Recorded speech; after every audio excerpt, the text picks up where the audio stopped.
Alors l'économie du Grand Annecy, elle repose sur trois piliers principaux. L'industrie, on a un poids industriel assez fort, à peu près 32% des emplois et du PIB, regroupés sur peu d'établissements, 1500 environ. Le deuxième pilier, c'est le tourisme. On a une économie touristique assez forte. Et puis, troisième pilier, le commerce de proximité.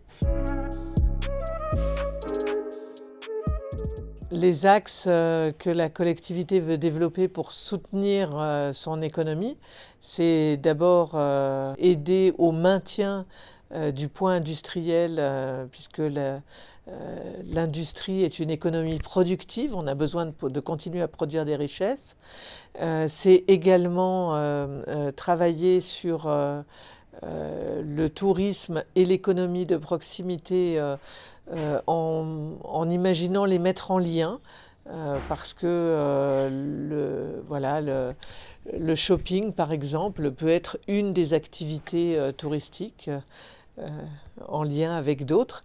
Et puis, on a une particularité de notre territoire sur laquelle on doit vraiment travailler pour arriver à aider au maintien d'un dynamisme économique, c'est le foncier. On a un foncier rare, cher, et du coup, un des axes qu'on s'est donné, c'est justement de travailler sur le foncier économique pour que nos entreprises aient les moyens de se maintenir et de se développer sur place.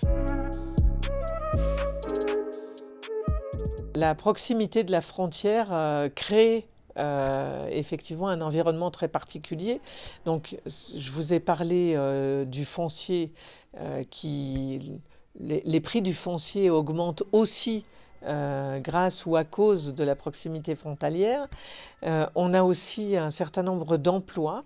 Il y a beaucoup d'actifs qui partent travailler de l'autre côté de la frontière.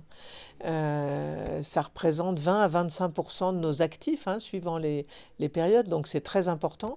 Ça crée une densité de circulation automobile qui est à prendre en compte.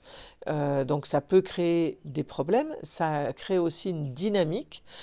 On voit bien que malgré les crises qu'on traverse successivement, le taux de chômage reste bas en Haute-Savoie et particulièrement dans le bassin annécien. On a aussi un pouvoir d'achat qui reste élevé, lié justement à toute cette activité frontalière. Mais ça peut aussi creuser des écarts, donc il faut prendre ça en compte dans l'analyse de notre contexte économique.